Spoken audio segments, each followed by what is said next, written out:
If you've been frozen under a snowdrift this last month, we want to get you caught up on what's going on. We've been in a conversation as a family. We've chosen to take the month of January and just really talk about what does biblical partnership look like and what does that mean to our practical reality. And Chuck, Keith, and I have been sharing what God's been stirring on our hearts and the hearts of our elders over the last 4 or so years, and we've just been sharing that. If you've missed that, we would highly encourage you to go online, get on the mobile app, and look into the sermon series, as well as on the website page. You can click Anticipate, and you'll see an overview of kind of what we're thinking, where we're headed, and some videos that help explain that. We're excited about what God is doing in this season. Jump right into your Bibles this morning. Philippians chapter 1. It's page 1083 in the Bibles that are provided for you. I want you to see this. As we've talked about being partners in the gospel, we've said, what does it look like for the main things to be the main things? And Keith stood up here with a jar of rocks in week 1 and just said, hey, you got to choose to put the big rocks in first. And Alex helped him do that. And then the rest of it falls in around that. And we're going to just get back to the big rocks. That's what Paul does in this text. While you're getting to Philippians chapter 1, I want to take us to verses 3 through 11 real quick. What you're going to see there is Paul is speaking to a healthy church. He's writing a letter to a church that he loves, a church that he is encouraged by, challenged by, and he's just saying thank you. It's one of those types of passages that I use on a regular basis in my prayer life to thank people who are alongside of me in ministry and spurring me on in the things that I do. I pray that prayer often over this place. It's that type of prayer that Paul concludes, and then right after that he says, oh, and by the way, let me tell you about my circumstances. He wants to get right back to, hey, you should be encouraged, but the mission's still in front of us. The mission's still there. And so he says right off in verse 12, which is where we're going to pick up this text this morning, he says, I want you to know, brothers, that what has happened to me has really served to advance the gospel. Stay there. We're going to be back right in that text. But Paul wants us to know who he is always declares what he does. His circumstances never dictate what he does and doesn't get to do. Who he is declares what he does. And because he's a follower of Jesus, that is always the mission that is in front of him. So he says, hey, just so you know, advancing the gospel is what I'm currently doing. It's what I always do no matter where I find myself. As a church, I want to take us on a history lesson real quick through a few pictures. When I moved to Quincy a decade ago, I planted myself, Jenny and I bought a house at about 30th in Hampshire, and when we would run and cycle and walk, we would be able to go past the old Madison Park church building. Later, our kids would go to school at Madison Park, so when we dropped them off, picked them up, we would always see this building that you'll see on the screen. And it became a place that was really significant to us because we were able to be encouraged by it, but also prayerful for it. The reminder of where this church has been and some key decisions that they made to move forward. You see, there was a time when they weren't reaching who they wanted to reach, so they made some difficult decisions. Some investment type decisions. The one that make your spiritual life have to ante up in your physical, your emotional, and your mental life. And they went to work. I love that picture. You see that man digging a basement, building walls, and the little guy looking in on him, taking it all in. That's who we are. We're an intergenerational church, wanting us to invest in the next generation so the next generation has an opportunity to know and see who Jesus is, to find their voice in the spiritual realm. So they got landlocked there, and they bought this old Jack's building out on 48th and Broadway, the building we're currently sitting in. And while they bought that building, they worshiped at the YMCA for a season. And when they got the old Jack's building, it was way too big of a church for them. So they leased a bunch of it out, and they met in the fellowship hall, and they built what is currently the West venue, only it was much smaller then. And then they outgrew that, running multiple services, and the walls blew out, and you're going to see a picture of a foyer going on the front of the building. and ministry walls going up all throughout the other end of the building. They just kept growing and saying, hey, the physical is connected to the spiritual, and we have to invest that way. That God looks at life holistically, and we have to make sure that we are putting our whole self into life and the mission and the advancement of the gospel. A few years back, if you were here, you know that we went on a relentless campaign, and we said, what does it look like for us to move into the future? Because we had packed out the West venue, and we needed to see. So we went on an 18-month search and asking God what to do, and where we landed was a parking lot behind us. We were able to purchase the Commons building that we have behind us, and that gave us the ability to move farther into our building using what we now have as the East venue as a worship place. We're one church meeting in two separate venues, and saying that there's two separate venues with the same DNA, and yet hopefully they have their own personality to them. But that didn't end. We said, hey, God is stirring in this place. Do you realize in 2018 we averaged 117, I call them unique baby butts? Meaning birth to kindergarten, 117 kids, birth to kindergarten, every week sat under the ministry of our early childhood last year. God's doing some incredible things, and so we went back to the early childhood area and we revamped the whole thing to say, what does it look like to make sure we're fully connected, we're fully in on raising up the next generation. And if you've been down at the East End at all, you see the dust flying everywhere because we've taken over the donut shop and we've moved our elementary ministry farther into that space, and that's where junior hires meet on Wednesday night and senior hires meet on Sunday night. And when we get that done, we're going to be moving backwards into the East End lobby space in the hallway because our Connect ministry is growing and God's doing incredible things. We share the journey because there's so much ahead of us. But it's important to know the culture that has come behind us. And so this Philippians 3:1, 3 through 11, to all those who have gone before us and paved way, have invested deeply, we say thank you. Some of them are sitting in the full image of God right now in heaven. Some of them are sitting still here today, and if you're still here today and you have invested all along the way, we say thank you. You're not done yet. We need your faithfulness. We need you to encourage us, to spur us on, to challenge us into new territory. And to those of us who are more new to this, we need to understand that we don't get where God wants us to go unless we're willing to roll up our sleeves and invest. Dig into the grit of life. That's Madison Park's history, and that's going to be Madison Park's future because we take seriously what Paul's saying right here in verse 12. Do you see it? I want you to know, brothers, that what has happened to me has really served to advance the gospel. When people look at this church in the community, we want them to know that church is a part of advancing the gospel. Verse 13. So that it has become known throughout the whole imperial guard and to all the rest that my imprisonment is for Christ. Who Paul is becomes what Paul does. You may have never sat yourself in a prison cell and had this opportunity, but my guess is you, like Paul, have had less than desirable circumstances. You know those places where you really don't want to be, you think you could be more productive other places? Maybe a prison cell has been a season in the life of your family where it just seems like it's going nowhere.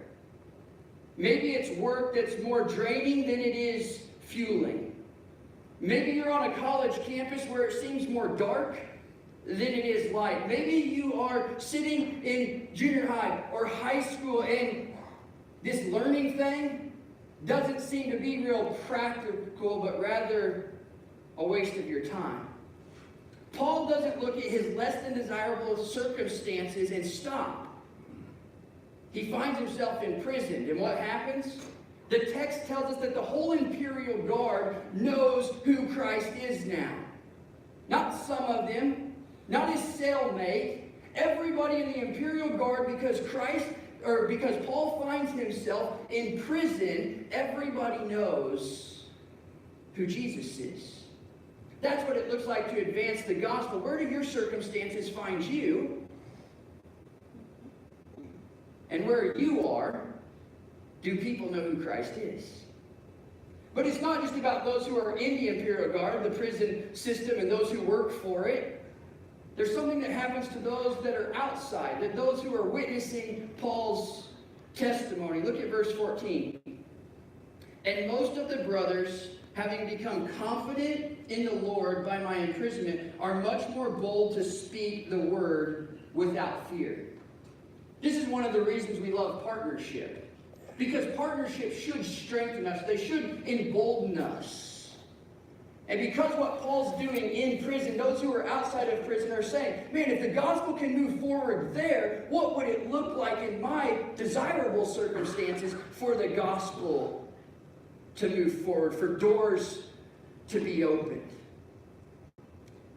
Does your relationship with Jesus embolden the people around you? That's at the heart of why we partner. We want to advance the gospel, because the gospel is not only who we are, but what we do. And then all of a sudden, this text kind of goes crazy on us. If you know Paul in all of his writings, you're going to be like, okay, this makes a little bit more sense. But if you don't know Paul, you're going to seem like he's a little careless, like just whatever it takes, get the gospel done and make sure it moves forward. Don't really care if it's illegal or legal. That's not what he's saying here, but that's what it can sound like for a second, and we'll walk through that. But if you look at a book like Romans, Paul's very methodical in the way he says, here's how you pursue salvation. Here's how you worship in the church. This is what it looks like to be mission-minded and gospel advancing.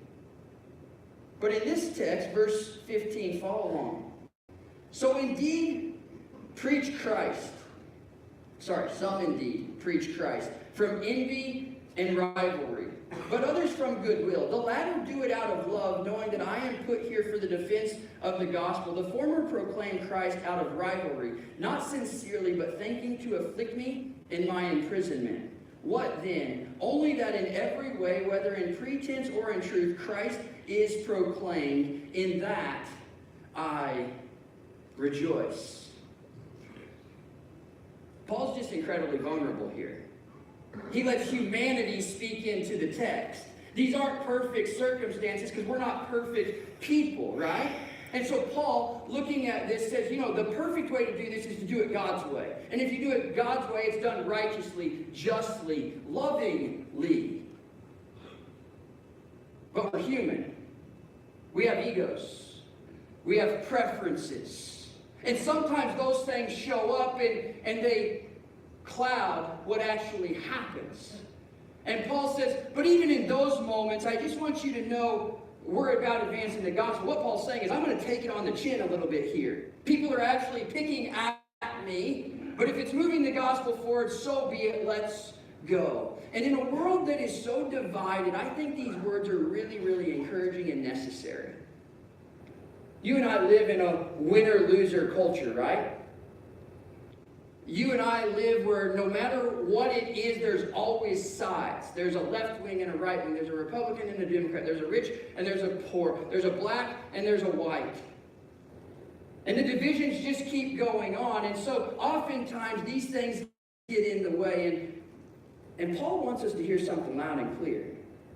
The gospel should always unite us. And if the gospel can move forward, then we should move forward. And when it comes to preferences, just so you know, moving forward, there are going to be lots of days where my preferences and your preferences are each going to get hit hard. And in those days, may we reach back to this text and say, wow, as long as the gospel's moving forward, I'm in. We want to thank you as a church. What we've been sharing has received nothing but great encouragement. This makes sense. Natural progression. Everything that we've shared about this shift from all of our elders, staff, and leadership team, those who have reached out to us via text message, emails, conversation, have all said thank you for caring about the church and for us in this community and being intentional in the way you step forward. And yet, I want to be like Paul. Just honest. I know that we're human, and I know that there are probably people out there that are not sharing, and thank you, first of all, for being wise and not critiquing if you're not ready to share that. But when you are, we want to hear from you. We want to be in this conversation because we know how this stuff works, and we want you to be in. We want you to care about the gospel moving forward. Let me share it this way.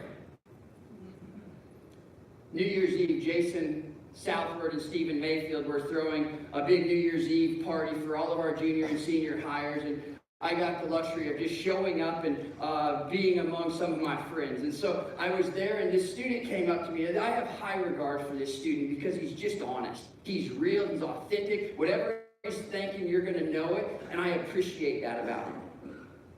And we got to a conversation. I said, hey, are you looking forward to Element this summer? He goes, well, actually, I'm kind of scared. And I said, oh, that's a pretty normal response to people going on Element. You're going to not have your phone with you. You're going to be challenged. Like, that freaks people out all the time, right? They're going with Tyler. That freaks them out even more. Those things happen. And so he said, I'm scared. I said, you've been on Element before, dude. Like, you've seen it. Like, you did great last year. This stuff shouldn't scare you. He goes, no. Like, that stuff's easy. Like, the high road score, that stuff, that's not a big deal. He said, you want to know what scares me? Is it changed me. It absolutely changed me. And I said, well, aren't you excited about that? He goes, well, kind of. Like, if you would have told me that I would be standing in a church building on New Year's Eve, and this would be my new community, my new group of friends, I would have told you you're absolutely crazy a year ago. But I said, so why are you scared? He said, because if God changed me last year, what happens if he changes me again? Isn't that real? For all of us. Advancing the gospel always comes with the risk of being changed again. And we can either embrace that or we can shy away from that. Paul says, I'm all in. I want to bring up some guys today because we've been talking about partnerships, and we just want you to know that we want to be real practical this month in sharing why we care so deeply about partnerships. We want to put names and faces with this conversation. This church cares about facilitating life change, and who we are is always what we do. And our preferences have to get out of the way at times so that Christ can be the way. And these guys are helping make sure that Christ gets to be the way among us. Craig, East End, first of all, thank you. Thank you for sharing, Craig. You get him every week, but thanks for sharing him with the whole church this morning. Craig is our East venue minister. When Lance decided to go to Georgia, we had the opportunity to just reconsider, reimagine things, and we started praying that God would give us a minister for the East venue, that church, that venue would be able to have a new personality that would shape it and mold it. And we prayed, and God answered. Craig comes with great musical ability, and yet your deepest heart desire is to shepherd as a minister. And so, Craig, when you look into the East venue, well, actually, share this first, I guess. You've been at other churches, and those have been healthy churches, but what brought you here saying, I want to be a part of this even stronger future? My wife and I, we just love it here. We've been welcomed so well. But it didn't take us long at all to come to the realization that this church isn't at all about the name on the building. And we've heard it so many times these last few weeks that it's not about the leader on stage. But what's preached the most here is our incredibly strong desire for life change. And not just any life change, but one that's fueled and driven by knowing and experiencing the gospel of Jesus. And so to be a part of a community like that is just incredibly exciting to me. That I can stand back and look at every area of this ministry, from Connect, Encounter, Serve, into our student ministries, and see that they set us up well for life change just by preaching the gospel. And so it's really exciting to my wife and I to be a part of this community. When we brought you here and said, hey, let's talk about what it looks like to live life in the ministry trench together, we said, what's your vision for taking our East venue to the next level? Give that is shepherded well, and those types of things. And so for the whole church, when we're inviting people and they want to go to the East venue, what does it look like? What is your hope that people would encounter down there? If you were a guest that joined us on East venue, I would hope that you would experience a Madison Park Christian Church worship venue that has a vision and a purpose, and that's to be 100% a part of Madison Park Christian Church with the main focus of advancing the gospel. You might walk down there and notice it's a smaller venue. We average right around 300 people a Sunday between the two services. But a lot of the people that I talk to love the fact that it is a smaller room. It kind of gives you that intimate family-like worship atmosphere where I grew up in a small church, and so I value that myself. And another thing that I hope all of our guests would experience is our incredibly great East End volunteers. Everyone who greets you at the main door, to those who prepare and serve the coffee, to our East End head ushers who shepherd that room so well. I hope that you would get a chance to experience just the whole reason why they do that, and that's to advance the gospel there at the East venue. Yeah, that was the heart of Relentless, was how do we give more people access to the gospel, and we wanted to be one church, DNA-wise, about the same things, life-change, encounter, connect, serve, and yet manifest in our own personalities. And thank you for leading the way, for modeling that, and taking us into a future that's going to be healthy. Jason, I know you're about to cough up a lung today. He's been sick all week, but he decided to brave it out here today. So, Jason, just so everybody knows, when we say that we're making the shifts that we are, and I'm going to step back out of student ministry culture in a major capacity, we want you to know that we believe that we're making these moves because we believe our student ministry has an even stronger future in front of it. When Jason came to us over 4 years ago, he quickly became us.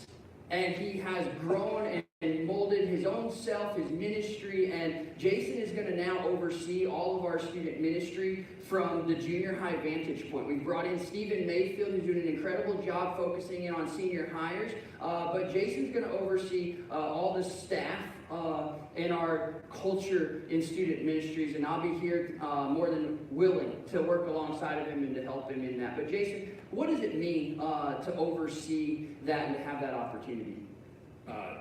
Just hearing that question kind of blows me away, because 4.5 years ago when I came to this place, I really was a person who lacked a lot of confidence in himself and his abilities and what he was good at and his gifting and that kind of stuff. And so I even remember in the interview process going back to the hotel, looking at, I did not go well. Like, I was totally like, I don't know what I'm going to do.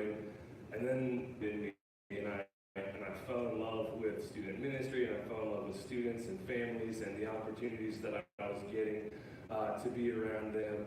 And I finally, for the first time in my life, I felt like I was really good at something and gifted at it. And so, I'm excited about it. And the scriptures like the one that we're talking about today get me excited about doing it here. I believe this is a place that deeply cares about advancing the gospel. I believe that it's a place that from birth to death is very intentional about the way in which we bring people into a relationship with Jesus, and we call them into deeper relationships, and beyond that we challenge them to live as though they have a relationship with Jesus. And so I'm excited to take this opportunity to continue walking alongside families and students and just bringing that advancement of the gospel further into that. It's one of my greatest privileges to call Jason one of my great friends.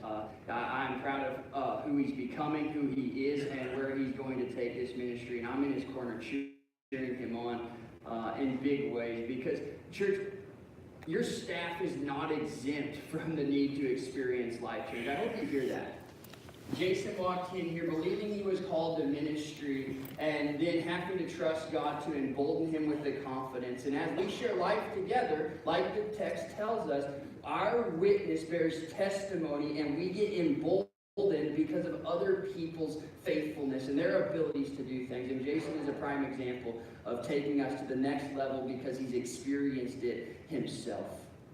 David, You're the newest one around here, and church, you felt it. If you've been in Connect Ministry, we're growing leaps and bounds. We're growing as a church. We're maturing as a church in Connect Ministry. Andrew oversees that. Most of you know Andrew and Tammy, who oversee women's ministry, and Kate, who admins for them. But we were growing, and there came a place where we were praying and anticipating an even stronger future. And as we were putting a staff together to get ready for all of that, we said, we really need a guy who can kind of connect all the dots, who can glue us together, make sure Encounter, Connect, and Serve are really tied closely together. And at the end of the day, we said, honestly, what we need is somebody to help each person that needs this or wants this to take their next step. And the guy who's been just taking next step came to mind and has shown up on our staff. So David, what are you excited about in joining and helping each of us take next steps? Well, I'm excited because it's exactly what you said. My journey through ministry has been just taking the next step, seeing what God has in front of me and just being faithful and taking that next step. And I stepped into Madison Park about 3.5 years ago, not knowing the Quincy area, not really knowing much about Madison Park, and finding a place where I was welcome and loved by all of you. And that's exciting, and welcomed by this guy over here to my left. And he's just been kind of a great person to say, hey, here's some next steps within Madison Park. And I get excited now sitting in full ministry here, what that means for us. How do we keep connecting stories together? And I think of just Jesus' reaction when people pray for the first time or encounter God in a meaningful way, how exciting that must be. Or I think of just the overwhelming joy in heaven when someone commits their life to Christ and just the gates of hell literally in that moment being pushed back. And that's what gets me excited.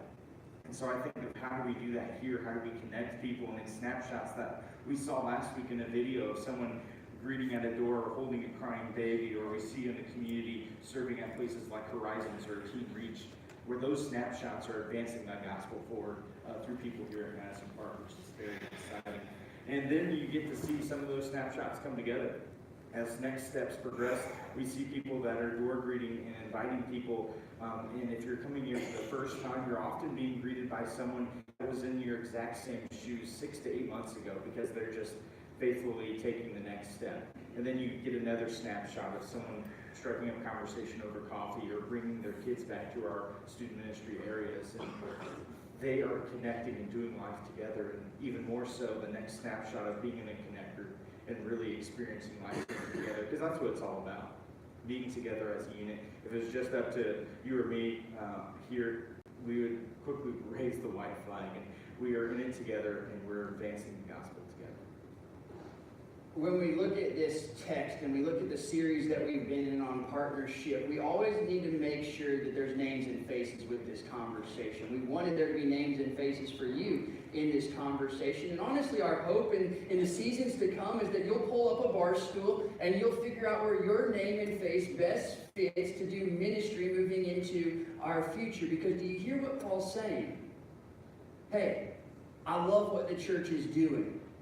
Thank you. Keep at it. But you need to know that I find myself in a season that's less than desirable, but the gospel still needs advanced. And so I'm stuck here in prison, so what am I going to do? I'm going to advance the gospel. And doors open up for that opportunity for him to do that. And what it does when he steps out in trusting in God, other people around him that know Paul get emboldened and they trust God in mighty ways.